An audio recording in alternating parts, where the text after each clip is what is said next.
The morning begins in the village square, where a young boy lunges forward with a wooden branch, loudly proclaiming his status as a wizard while striking his playmate. The girl, cast in the role of a monster, objects to the physical force of the blow, crying out in pain and arguing that even in their games, the rules of roleplay shouldn't involve getting hit for real. Their bickering is silenced by the arrival of Grandpa Rebus, who chuckles at their early morning energy. When the kids eagerly ask what they need to do to become real wizards, the elder drops a heavy truth. He explains that wizards are the absolute apex of humanity, elite rulers who occupy the highest hierarchies of society. They are nobles and knights who didn't just study magic, but inherited the ability to use mysterious powers from their ancient ancestors. With a sympathetic look, he tells the children that, unfortunately, they simply can't become wizards just because they want to. The light-hearted atmosphere evaporates as a villager approaches Rebus to ask if the terrifying rumors are true. With a grim expression, the elder confirms that a monster has indeed appeared. It was spotted at the village entrance the night before, a leopard as big as a house, its entire body covered in a pitch-black shadow. While the village chief has already departed for the city to request a professional wizard for help, the adults remain on edge. The children are sternly warned to stay out of the forest, as the village guards know all too well that for ordinary people, killing a monster of that magnitude is a literal impossibility. Rebus looks away from the crowd, his thoughts turning to the outskirts of the village as he asks about the shepherd currently tending his flock on Hisril Hill. High above the village, we find Turan, the shepherd in question, lying flat in the grass and staring blankly at the sky. Turan is the picture of burnout, complaining that his life has become a loop of the same boring scenery and the same routine every single day. He's been isolated for so long that he jokes about eventually forgetting how to hold a conversation entirely. His solitude is broken by Rebus, who finds him neglecting his duties and calls him a pathetic brat for slacking off before the sun has even started to set. Turan doesn't even look up, simply telling the old man to move because he's blocking the sunlight. The tension between them is thick. Turan hasn't forgotten the time Rebus tried to claim his mother's sheep as shared village property after she passed away. He makes it clear he isn't generous enough to share his inheritance and tells the elder to say what he wants and get lost. Rebus is clearly offended by the boy's lack of manners, but he manages to deliver the warning about the shadow leopard. Rebus is baffled by Turan's lack of fear, pointing out that as a lone shepherd on the hill, he is the most likely target for a house-sized predator. He claims he only came out of concern, but Turan sees right through him, accusing the old man of only being worried about the safety of the livestock. Turan ends the conversation with a sharp insult about the elder's breath being bad enough to make his nose rot, and Rebus finally stomps away in a huff. Left alone with his sheep, Turan's gaze turns serious as he reflects on the nature of monsters, beasts that wield mysterious power and magic. He finds it interesting that a wizard might actually come to such a backwater village, giving him a chance to see one of the world's elite in person. He's skeptical that a wizard hired by a rural village chief will be anything special, but he's still curious to see just how strong they really are. However, his contemplation is cut short as the wind shifts. His relaxed expression vanishes as a heavy, metallic scent cuts through the breeze, unmistakably blood, and close. The sun begins to set over the dense forest as Turan follows the heavy, metallic scent of blood deeper into the trees. He's certain of the direction, tracking the iron-like aroma until he finally pushes through the brush to find exactly what he was looking for. There, lying motionless in a pool of blood, is Grandpa Rebus.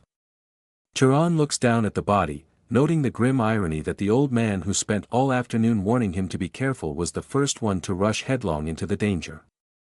Examining the deep, jagged wounds, Turan realizes the situation is even worse than he thought. These aren't the marks an ordinary wild animal could make.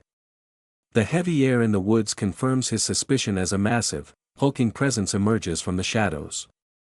It's a beast wreathed in dark energy with eyes that glow a predatory yellow, towering over him as it lets out a low growl. In the village, the stories about these monsters are the stuff of nightmares, where children are told they are insanely strong beings. Ordinary adults are warned that if they ever tried to rush a beast like this, they wouldn't even have enough bones left to collect. The only hope is the village chief bringing back a professional wizard to subjugate the threat. To the commoners, wizards are great beings born with the power of magic, capable of killing a monster with nothing more than a single word. Facing the beast alone, Turan decides to test that legendary theory for himself. He looks the creature in the eye and utters a cold, singular command, die. For a heartbeat, the monster pauses, but then it lets out a fierce growl as Turan's own red aura flares to life. He looks almost disappointed, muttering that the single word trick isn't working as intended. The beast lunges with a roar, its massive claws tearing through the air, but Turan doesn't flinch. Instead, he issues a new, authoritative command, stop. In a display of raw strength, Turan catches the house-sized predator with his bare hands, halting its massive momentum cold.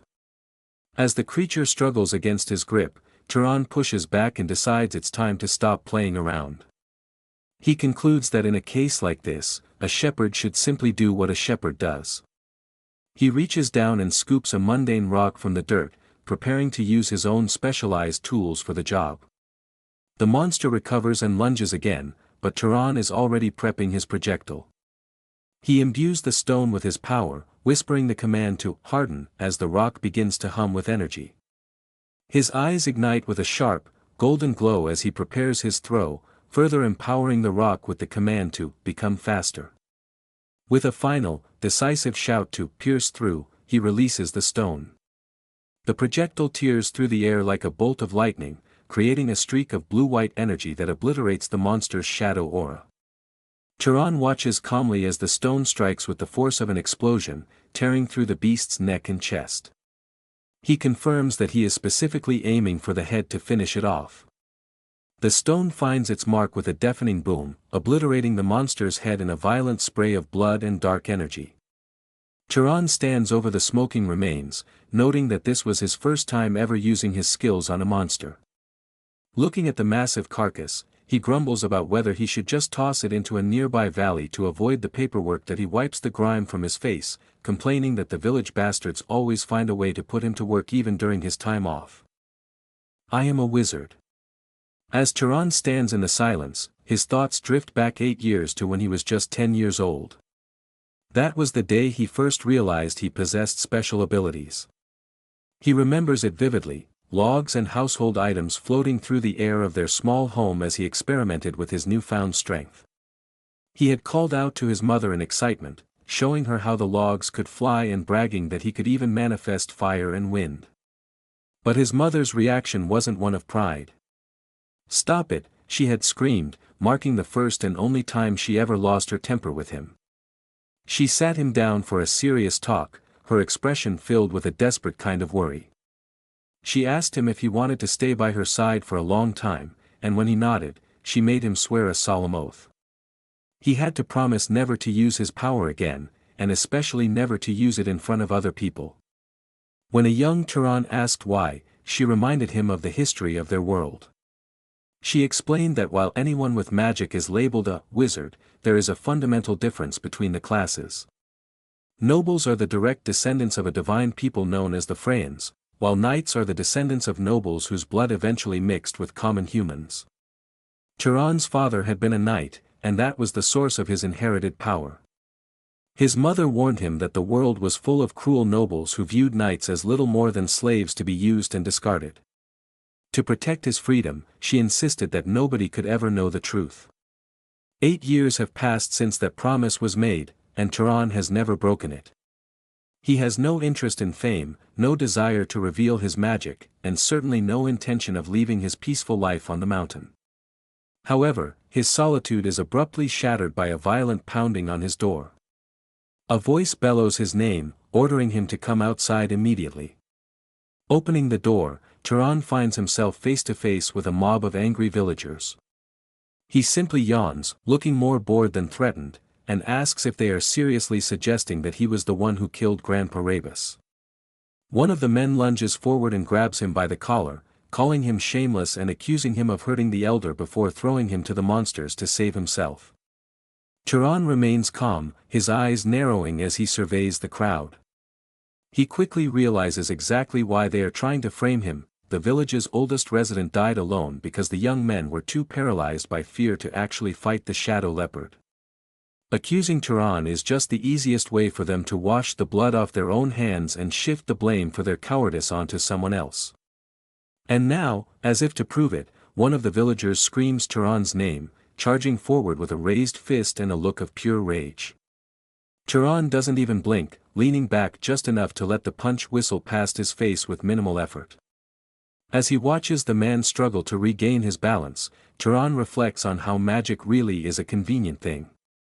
For him, if he strongly wishes for something to happen, it simply does, though it always comes at the cost of his mana. He whispers a simple command, "Fall over," and the attacker suddenly faceplants into the grass as if his legs simply gave up on him. As another man rushes in, Turan keeps his movements subtle, dodging just a little bit so it isn't obvious he's using magic to enhance his reflexes. He catches the man's arm and delivers a sharp headbutt, hard enough to send a message, but just enough for the man not to die. The rest of the mob begins to swarm him, but Turan decides he's done playing around. He declares that he will dominate them, and in a sudden blur of motion, he systematically dismantles the group, sending their wooden weapons flying into the sky. A few moments later, the entire mob is scattered across the field, groaning in a heap of bruised limbs. Turan stands over them, noting that for 8 long years, he has successfully hidden the fact that he is a wizard. He looks down at the pile of brave villagers and tells them they should have saved some of that strength for Reba's funeral instead of wasting it on a fight they couldn't win. A group of women from the village, including the girl from the square, suddenly appears from the brush. Turan asks if they're here to fight too, but they quickly wave their hands in a panic, clarifying that they only came because they wanted to see him. Later that evening, Turan is back in his cabin, preparing for the inevitable fallout. He knows it's going to be chaos in town again and realizes the villagers will likely use this fight as an excuse to rip him off the next time he goes to trade his goods. He decides that's fine, if they won't be fair, he'll just keep beating them up until he gets a fair deal. He tells himself that he gave them a proper whooping and they shouldn't be back for a while, but his peace is immediately shattered by a series of violent bangs on his front door. Turan stands there in disbelief, thinking the villagers must be insane to come back for more so quickly. He flings the door open, shouting to ask who it is and if they really want to die, but he stops mid-sentence. Standing in his doorway isn't an angry local, but a tall, scarred man in travel-worn gear. The stranger apologizes for the inopportune moment and asks if he can request a favor. Turan is stunned, a traveler all the way out here. The man apologizes again, mentioning he saw the uninvited guests Turan dealt with moments ago. Turan tries to remember the manners his mother taught him, though talking nicely to anyone in this town feels incredibly awkward. As he looks the man over, he notices a sword strapped to his hip. Since there isn't an inn for miles, Turan sighs and invites the stranger inside. The man's stomach lets out a loud, echoing growl, prompting Turan to set the table. He serves a humble meal of bread, meat, and soup, which the traveler digs into as if it were a royal feast. The man is surprised to hear that Turan has never met anyone from outside the village, and Turan explains that he was born and raised as a shepherd on this very hill, noting that it's rare for tourists to ever find this place. As Turan takes a drink, the traveler watches him with a piercing gaze, finding the young shepherd interesting. He tells Turan that for someone who grew up in isolation, he is remarkably well versed in manners and must have had excellent parents. Turan looks away, mentioning he learned everything from his mother, though she died of an illness a few years ago. The traveler thanks him again, and Turan finally asks what would bring a man like him to such a remote country town. The stranger reveals he was asked a favor. The locals were looking for someone to take care of a monster puma. Turan realizes the truth immediately. He asks if the man is the wizard the village elder mentioned, and the traveler confirms it. However, the wizard has a question of his own. He explains that he senses a monster in the area, yet he doesn't see one anywhere. He finds it weird that Turan knows all about the elder and the beast, yet remains perfectly calm and isn't trying to run away. He leans in, point blank, and notes that if the monster went for a human, Turan would be the easiest target on the hill. He tells Turan he seems awfully brave for a simple shepherd before asking the one question Turan has been dreading: "Who are you?" Turan's mind flashes back to a conversation from his childhood. He remembers asking his mother why nobody can know he is a wizard, and her answer was simple: because of the bad nobles. She explained that if nobles are shepherds, then knights are like the dogs they keep, treated like family when useful, but sold off or sacrificed the moment it becomes necessary. She made him promise to never let another wizard find out his secret, warning him that they would separate them and turn Turan into a shepherd dog, to be discarded at will. As he stares back at the wizard across his table, he remembers his mother's final, chilling warning, that to keep his secret and his freedom, he might eventually have to kill people. The silence in the cabin stretches until the traveler breaks it, asking why Turan can't answer. Turan is internally bracing for a confrontation, but the traveler suddenly lets out a nervous laugh, scratching the back of his head. He tells Turan that making a face like that just makes his joke awkward, leaving the shepherd genuinely stunned as he realizes the life-or-death interrogation was actually just a bit of high-level teasing. Both men quickly offer apologies. Turan admits he doesn't have much of a sense of humor, especially when it comes to wizard jokes, while the traveler admits he took the teasing too far because Turan's reaction was so entertaining. With the tension finally broken, they introduce themselves properly. The traveler reaches out a hand, identifying himself as Kiorn, a wanderer. Turan takes the hand, introducing himself simply as the local shepherd. As they finish their meal, the conversation turns toward their lives.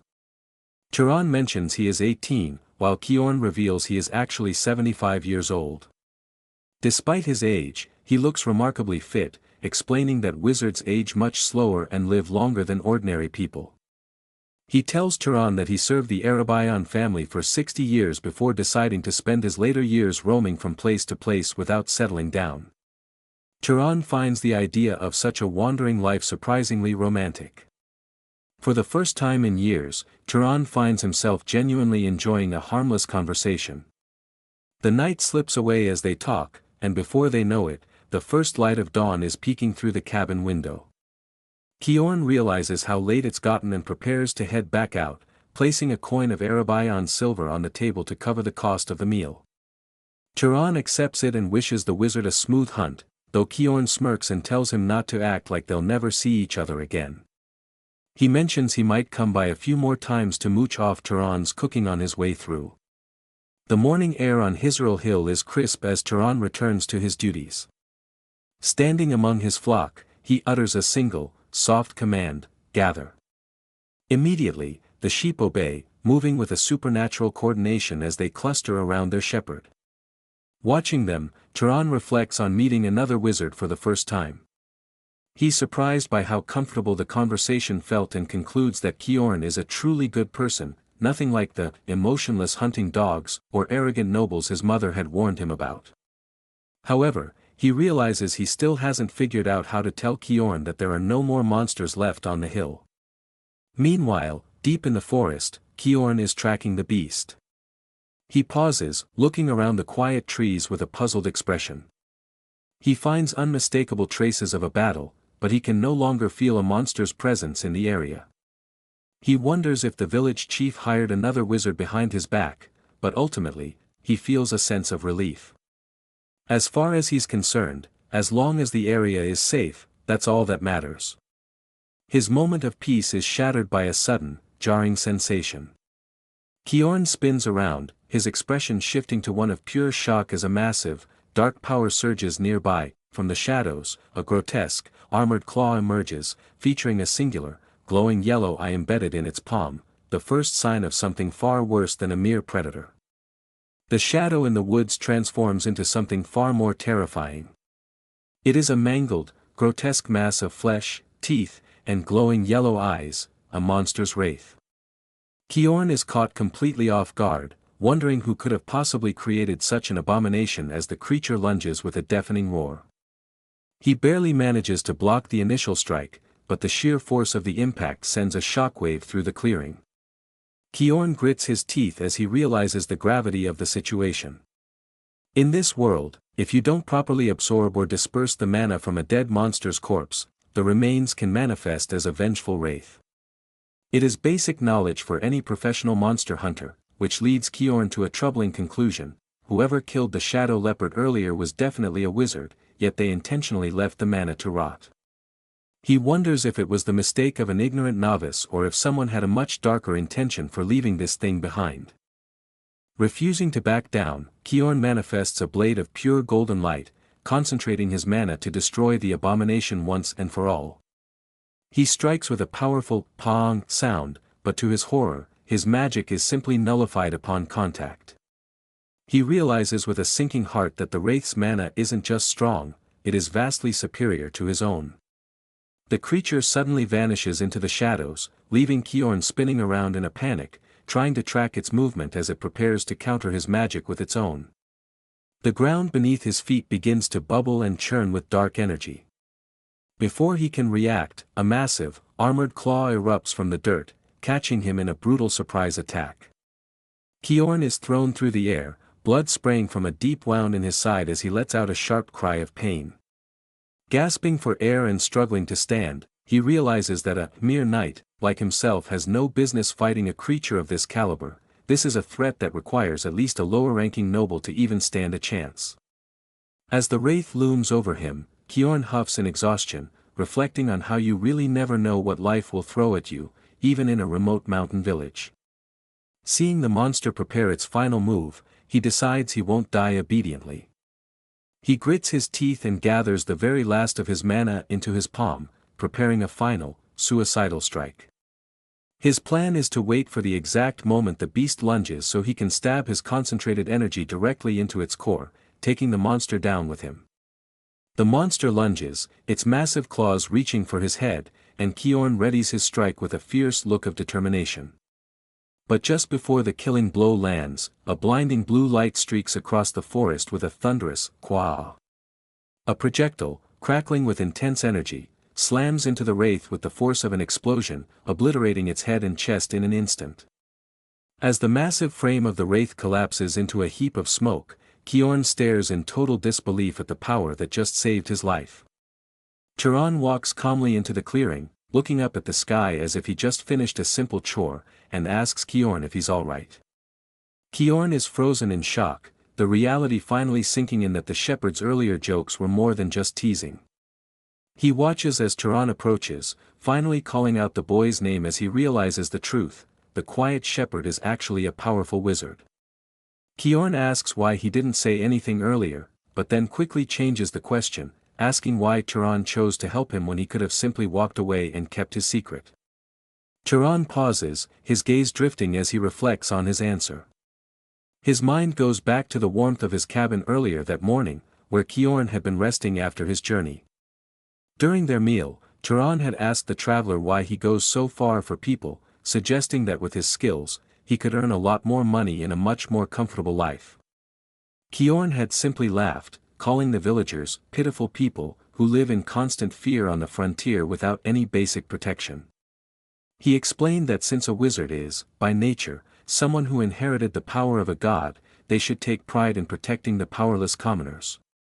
While he admitted that not every wizard thinks that way, it was his own way of living. Back in the present, Turan offers a rare, genuine smile, noting that everyone truly does have their own way of living.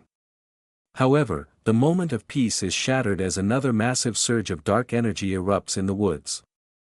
Kjorn immediately shifts back into a defensive stance, telling Turan to listen carefully. He warns that this new level of power is far beyond what they can handle and orders Turan to run to the village immediately to help them evacuate while he stays behind to hold the line. Kjorn braces himself, his hand wreathed in flames as he stares down the new, green-eyed entity, though he privately wonders how long he can possibly last. He is stunned when Turan simply responds that it's okay, acting as if the previous attack, which obliterated a high-level wraith, wasn't even his full strength. Kjorn watches in awe as Turan begins to gather a massive, swirling storm of blue mana, realizing he is standing in the presence of someone who could turn the entire world upside down. Turan looks at the new threat with a sharp, determined gaze, admitting that he was finally curious about his own limits too.